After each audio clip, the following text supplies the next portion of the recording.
गर्मियों में बहुत ज़रूरी है हम अपने खान पान, व्यवहार को, लाइफस्टाइल को थोड़ा सा ज़रूर चेंज करें, क्योंकि गर्मियों के कारण हमारी स्किन बहुत सफ़र करती है।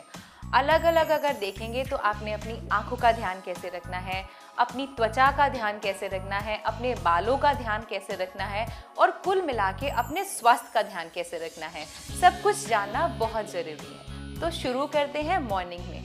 सबसे पहले मॉर्निंग में कोशिश कीजिए कि आप जो भी ले रहे हैं नाश्ते में, साथ साथ में आंवले का मुरब्बा या बेल का शरबत या छाछ या ऐसा ही कोई ठंडा पेय पदार्थ जैसे कि बेल का शरबत या खस का शरबत और इस तरह की चीज़ें लीजिए जिससे आपके चेहरे की त्वचा और आपकी बॉडी की त्वचा दोनों ही हाइड्रेशन काफ़ी ले सकें।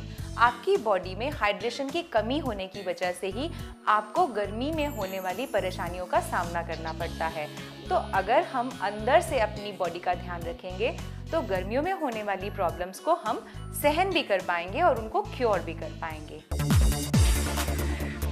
बॉडी का ध्यान देने के लिए ध्यान रखें कि आपने केवल कॉटन के कपड़े पहनने हैं और अपनी बॉडी को पूरा कवर्ड रखना है, छाते से भी और कपड़ों से भी। और घर से बाहर निकलते समय अपने पास एक पानी की बोतल ज़रूर रखें। कोशिश कीजिए शिकंजवी का यानी कि नींबू पानी का ज़्यादा से ज़्यादा सेवन करें। आँखों की देखभाल, आँखें सबसे ज़्यादा सफ़र करती हैं क्योंकि जो धूप है उसकी जो चमक है वो हमारी आँखों के अंदर काफ़ी चुभन पैदा कर सकती है, हीट पैदा कर सकती है। तो उसको दूर करने के लिए दिन में 2-3 बार ठंडे पानी से अपनी आँखों को ज़रूर धोएं। गर्मियों की झुलसने वाली धूप हमारी त्वचा पर बहुत बुरा प्रभाव डालती है, तो उससे बचने के लिए बहुत ज़रूरी है कि सबसे पहले अपनी त्वचा को कवर्ड रखिए, माने कि बाहर निकलें तो ज़रूर कवर्ड रहें।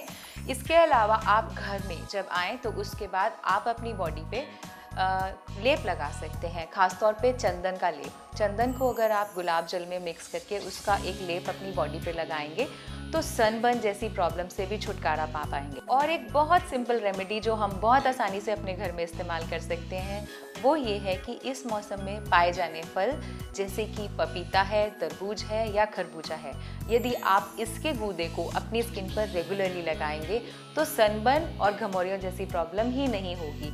ये बहुत ठंडक प्रोवाइड करता है और ये वाली जितनी भी प्रॉब्लम्स हैं उनको दूर कर सकता है।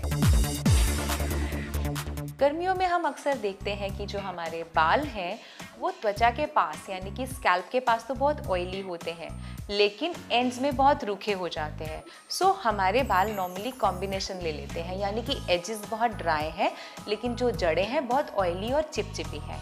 तो आपने गर्मियों में अपने बालों को रेगुलर वॉश करना है, यानी कि आप कम से कम ऑल्टरनेट डेज अपने बालों को ज़रूर वॉश कीजिए। बालों को वॉश करने के लिए आप मुल्तानी मिट्टी में नींबू डालकर भी लगा सकते हैं, वो भी आपके बालों को बहुत हेल्प करेगा और मुलायम रखेगा। कोई भी तेल अगर आप अपने बालों में लगा रहे हैं उसको ओवरनाइट नहीं अप्लाई करें, गर्मी में 2 घंटे के लिए लगाएं और वॉश कर दीजिए। उसी से ही आपके बालों में बहुत नरिशमेंट मिल जाएगी। तो अगर हम देखें कि इस गर्मियों की चुभन और गर्मी से बचने के लिए अगर अपने सारे उपाय का ध्यान रखते हैं तो हम अपनी स्किन का, अपने हेयर का, अपनी आईज़ का और कुल मिलाकर अपने स्वास्थ्य का बहुत अच्छे से ध्यान रख सकेंगे। सिर्फ ज़रूरत है अवेयर होने की, जो हमारे पास गर्मी में इतने नायाब तोहफे उपलब्ध हैं उनको हमने किस तरह से इस्तेमाल करना है और छोटी छोटी जानकारियों को यूज़ करते हुए गर्मी से अपने आप को कैसे बचाना है।